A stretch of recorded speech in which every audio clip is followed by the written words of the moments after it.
आज हम यहाँ प्रतिलोम अवयव की चर्चा करेंगे। प्रतिलोम अवयव क्या होता है और इसका सूत्र हम कैसे प्राप्त कर सकते हैं। आइए शुरू करते हैं। जैसे कि आप जानते हैं कि अगर हम 5 को 1/5 से गुणा करें या 1/5 को 5 से गुणा करें तो आता है 1। 1 को गुणन संक्रिया का तत्समक अवयव कहते हैं। यानी यदि किन्हीं दो वास्तविक संख्याओं का गुणा 1 के बराबर आता है तो हम कहेंगे कि इसका प्रतिलोम ये है या इसका प्रतिलोम ये है। ठीक है, तो यहाँ हम कहेंगे कि 5 का जो प्रतिलोम है वो 1/5 है या 1/5 का प्रतिलोम 5 है।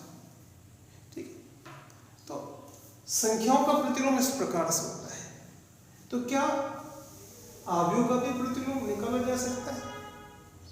आइए समझते हैं कि अगर दो वर्ग अवयव a तथा b इस प्रकार से हो कि a और b का गुणा या b और a का गुणा इकाई अवयव तत्समक अवयव के बराबर हो, i के बराबर हो, तो हम कहेंगे कि a का प्रतिलोम है b और b अवयव का प्रतिलोम होगा ये दो वर्ग अवयव इस प्रकार से है कि उनका जो गुणनफल है वो तत्समक अवयव, मतलब ये इस तरह से होता है, इसके बराबर हो, 2 कोटि का होगा तो इस तरह से होगा।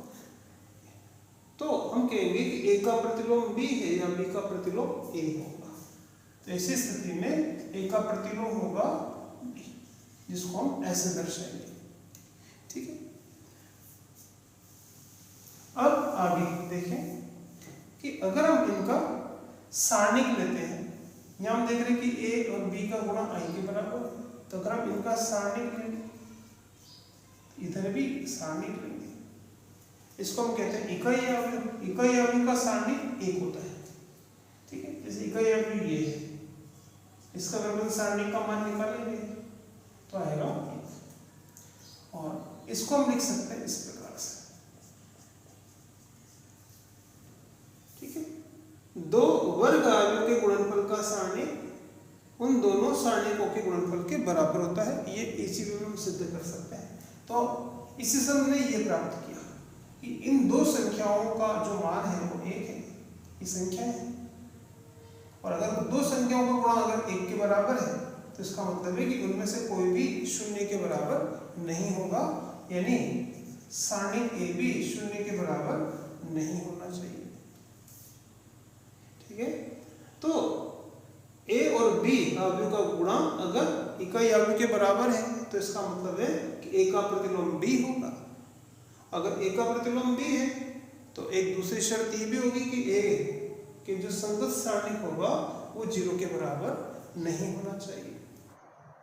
इस प्रकार जो वर्ग अवयव a, अगर कोई वर्ग अवयव a के संगत सारणिक का मान 0 के बराबर नहीं है तो ऐसे वर्ग अवयव का व्युत्क्रम निकाला जा सकता है, और ऐसे वर्ग अवयव को हम कहते हैं व्युत्क्रमणीय अवयव, यानी नॉन सिंगुलर मैट्रिक्स।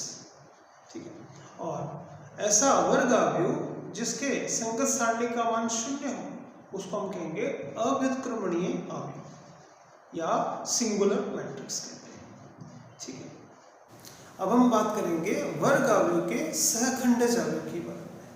ठीक है, adjoint matrix of A square matrix.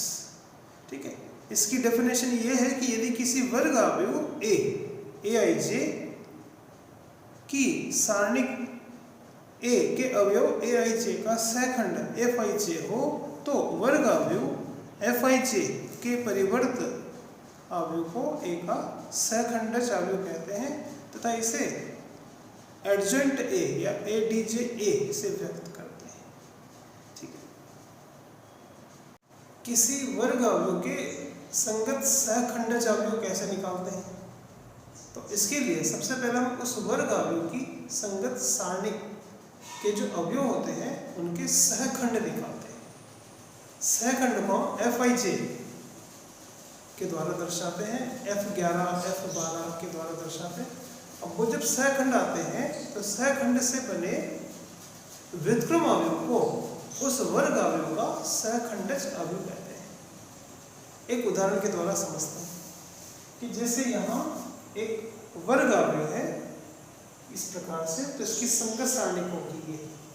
अब ये जो सारणिक है इसका जो अवयव है A11, इसका अगर हमें उपसारणिक निकालना है A11 का, तो इस सूत्र से निकालेंगे। जैसे अगर हमें F11 A11 का के संगत सहखंड निकालना है, सहखंड निकालना है, इसका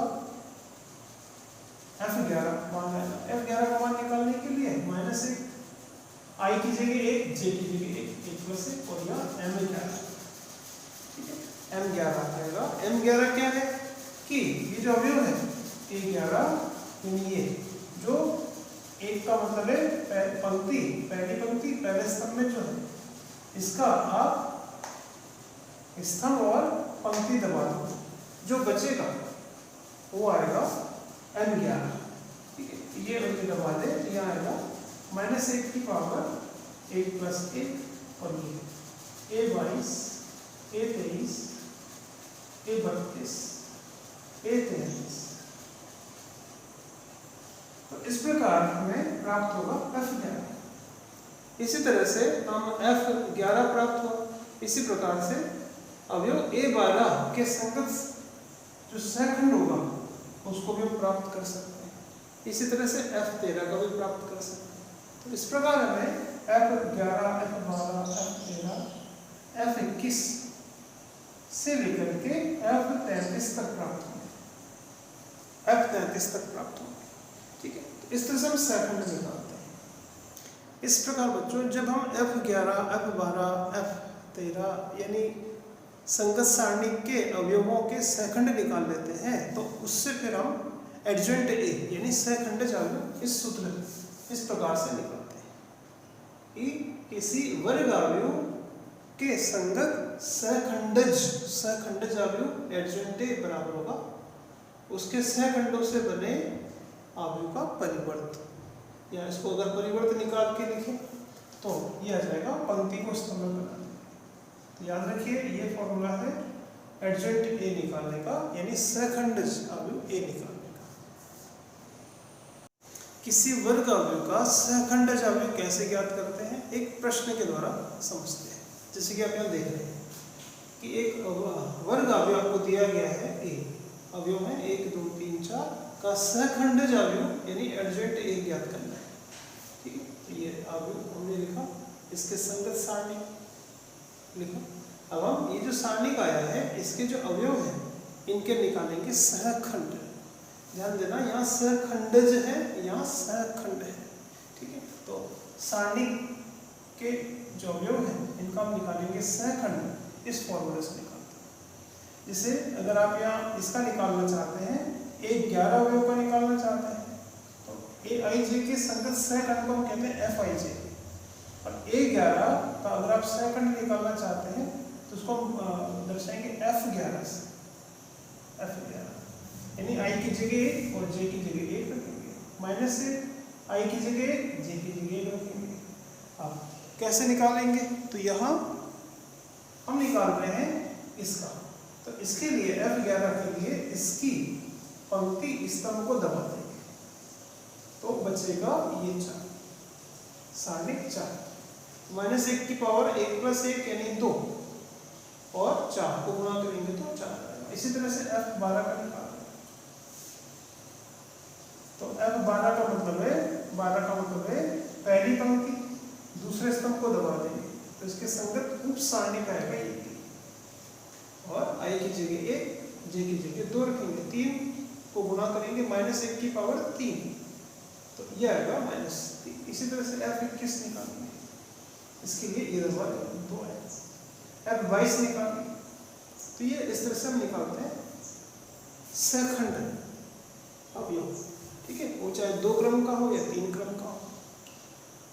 अगर 3 क्रम का होगा तो F11 F12 F13 F21 F22 F23 F31 F32 F33 तक निकालते हैं, ठीक है। तो ये इस तरह से हमें प्राप्त हो गया। अब हमें निकालना है इसका सहखंडज अवयव, तो उसके लिए ये सूत्र काम करेंगे F11 F12 F21 F22। समान रखते हैं। इस प्रकार बच्चों अभी अपन ने एक दो क्रम के वर्ग अवयव का सहखंडज अवयव इस प्रकार से निकाला था कि जैसे वर्ग अवयव ए है तो इसका सहखंडज अवयव यानी एडजेंट एक आया था ये, ठीक है।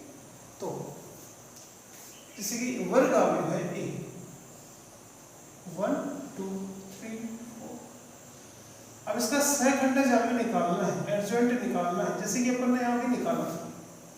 तो इसका एक शॉर्ट ट्रिक भी है, जिसे इसका अगर अपन इतना लंबा नहीं करें और दो क्रम का है तो इसके लिए क्या करते हैं, जैसे इसका सहखंडज ये निकालना पड़ने डायरेक्ट अगर मैं निकालना हो तो इसका तरीका ये है कि इन दो का स्थान बदल दो, है ना, 4 और 1 का स्थान बदल दो, मतलब 4 को 1 की जगह 1 को 4 की जगह रख दो,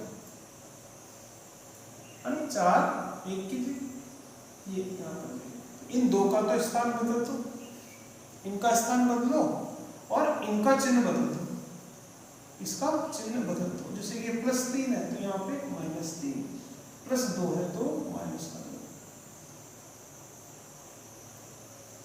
तो ये है शॉर्ट दो क्रम का अगर कोई वर्ग अवयव है और उसका हमें सहखंडज अवयव निकालना है तो उसको हम डायरेक्ट निकालेंगे, यानी इन दो का तो स्थान बदल दो, इनका तो स्थान बदलो, इन दो का तो स्थान बदलो और इन दो का चिन्ह बदलो, ठीक है। तो याद रखिए दो क्रम का वर्ग अवयव का एडजेंट हम जल्दी से निकाल सकते हैं। बच्चों जैसा आपने देखा कि जैसे वर्ग अवयव ये है 1 2 3 4, इसका सहखंडज अवयव यानी एडजेंट हमने निकाला था, शॉर्ट ट्रिक से भी निकाल सकते हैं, ऐसे निकाला ये निकाला था। तो ये वर्ग अवयव है, इसका ये सहखंडज अवयव है।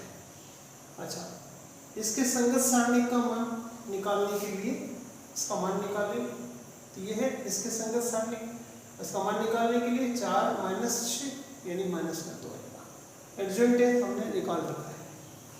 अब एक सूत्र देखते हैं कि अगर हम ए को एडजेंट ए से मल्टीप्लाई करें तो क्या होगा, ए मतलब ये आओ और एडजेंट ए मतलब ये आओ, दोनों को गुणा करें, पंक्ति स्तंभ से गुणाओगे तो 4 - 6, पंक्ति दूसरे स्तंभ से गुणाओगे तो -2 + 2, इसी तरह से ये आएगा, यहाँ आएगा -2 0 0 -2, और इसमें से हम कॉमन ले सकते हैं, अवयव में से कॉमन आएगा -2 तो अंदर बचेगा।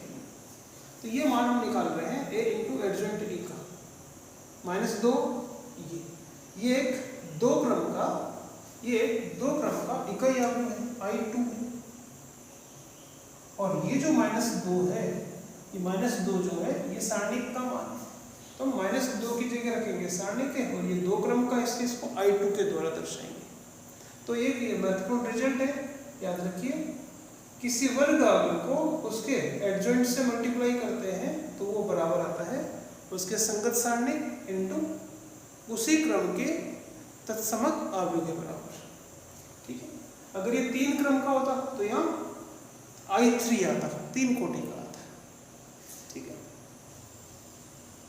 बच्चों अब हम देखेंगे कि किसी वर्ग अवयव का व्युत्क्रम निकालना हो, व्युत्क्रम अवयव निकालना हो तो उसका क्या फॉर्मूला हम काम में लेंगे, ठीक है। इसके लिए जिसे भी अपन ने यहाँ पे प्रूव किया था कि a × एडजेंट ए बराबर होता है सारणिक a × I के, या इसके ये बराबर होता है ना। किसी वर्ग अवयव और उसके सहखंडज अवयव का जो गुणा होता है वो उसके संगत सारणिक और इकाई अवयव के बराबर होता है, ठीक है। अब ये अभी अपन ने सिद्ध किया था। अब अगर ये जो सारणिक a है इसको अपन इधर लाते हैं पक्षांतरण करके, तो ये इधर गुणा में इधर आके भाग में, इसको अपन ऐसा करें इधर शिफ्ट कर दें, तो यहाँ हम देख रहे हैं कि इसका और इनका जो मल्टीप्लाई है वो I के बराबर है। और हमने पढ़ा था कि अगर कोई दो वर्ग अवयव है और उनका गुणा I के बराबर है तो हम कहेंगे a का प्रतिलोम b है, ठीक है। तो यहाँ हम देख रहे हैं कि इसका और इसका जो गुणा है वो I है, तो इसका मतलब होगा कि a का जो प्रतिलोम होगा वो ये होगा, क्योंकि ये दोनों अवयव है और इनका जो मल्टीप्लाई है वो इकाई अवयव के बराबर है, तो इसका मतलब है कि इसका प्रतिलोम होगा ये और या इसका प्रतिलोम होगा ये, तो हम कहेंगे कि a का जो प्रतिलोम होगा वो ये होगा, ठीक है। तो ये एक फॉर्मूला है जो हम काम में लेंगे जब भी हम किसी वर्ग अवयव का प्रतिलोम अवयव ज्ञात करना हो तो हम ये सूत्र काम में लेते हैं। तो इस प्रकार बच्चों हमने अभी तक जो पढ़ा उसका क्या सारांश है उसको एक बार देख लेते हैं, है ना। प्रतिलोम अवयव के गुणधर्म। पहली बात कि आयताकार अवयव का प्रतिलोम अवयव नहीं होता है, केवल वर्ग अवयव के प्रतिलोम का ही अस्तित्व होता है, और वो भी तब जब उसके संगत सारणी का मान 0 के बराबर नहीं होना चाहिए। अच्छा, जिन वर्ग अवयव का प्रतिलोम विद्यमान हो ऐसे अवयव को हम कहते हैं व्युत्क्रमणीय अवयव, या अंग्रेजी में कहते हैं नॉन सिंगुलर मैट्रिक्स। ठीक है। आगे सहखंडज अवयव क्या होता है? तो किसी वर्ग अवयव के संगत जो सारणिक होगा के अवयवों के सहखंडों से बने अवयव का परिवर्त कहलाएगा सहखंडज अवयव, एडजॉइंट। इसको हम एडजॉइंट से दर्शाते हैं, उसको ऐसे लिखते हैं F11, F12, F13, F21, F22, 3 क्रम होगा तो F31, 32, 33। और हमने यहाँ पे भी देखा कि A इंटू एडजॉइंट या एडजॉइंट इंटू A का जो मान होता है, गुणनफल जो होगा वो सारणिक A और इकाई अवयव के बराबर होता है। और इससे हमने एक सूत्र प्राप्त किया A इनवर्स का। ठीक है, A इनवर्स बराबर होगा 1 सारणिक इंटू एडजॉइंट। ठीक है। और एक और बात है कि किसी भी वर्ग अवयव का जो प्रतिलोम होता है वो अद्वितीय होता है। अब एक प्रश्न और देखते हैं कि एक वर्ग अवयव आपको दिया गया है और आपसे कहा गया कि इसका A इनवर्स ज्ञात करो, यानी प्रतिलोम ज्ञात करो। कैसे करेंगे? तो देखिए, सबसे पहले हम इसका संगत सारणिक निकालेंगे। संगत सारणिक यानी cos थीटा।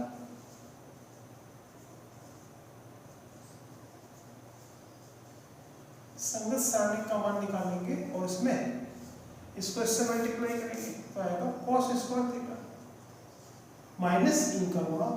वैसे इनका गुणा वाला भी माइनस, लेकिन ये माइनस 4 लगेगा तो आएगा प्लस sin स्क्वायर थीटा। हम जानते हैं कि 1 के बराबर है, यानी संगत सारणिक का मान 0 के बराबर नहीं आ रहा है, तो इसका मतलब है इसीलिए A इनवर्स का अस्तित्व होगा, यानी इसका जो प्रतिलोम है वो निकाला जा सकता है। ठीक है। अब एडजॉइंट A निकालेंगे। और एडजॉइंट A का शॉर्टकट 2 क्रम के लिए हमने पढ़ा था कि इन दो का तो स्थान बदल दो, है ना। cos है यहाँ पे, है ना, इन दो का तो स्थान बदल दो। ये cos, दोनों ही cos है, ये वहां चला जाएगा, ये है cos थीटा, cos थीटा। और इन दो का चिन्ह बदल दो, जैसे भी ये माइनस में है तो इसको तो कर देंगे प्लस, इसको कर देंगे माइनस में, तो यहाँ पे आएगा माइनस, यहाँ पे आएगा प्लस। तो हमने पढ़ा था कि 2 क्रम का अगर वर्ग अवयव है तो उसका सहखंड निकालने के लिए इन दो का तो स्थान बदलते हैं, इन दो का चिन्ह बदलते हैं, एडजॉइंट आ गया। अब हम A इनवर्स निकाल सकते हैं। इसका फॉर्मूला होगा ये एडजॉइंट A 1 सारणिक इंटू एडजॉइंट 1 सारणिक का मान है 1 into adjoint cos theta minus sin theta cos theta. तो इस तरह से आएगा। ठीक है। और A इसका प्रतिलोम E आएगा, तो इसका आंसर आएगा। और आप एक और ध्यान रखिए कि अगर A का प्रतिलोम A इनवर्स है तो दोनों का जो मल्टीप्लाई होगा वो इकाई अवयव के बराबर आता है। तो अगर आप इसको और इसको मल्टीप्लाई करेंगे तो वो इकाई अवयव के बराबर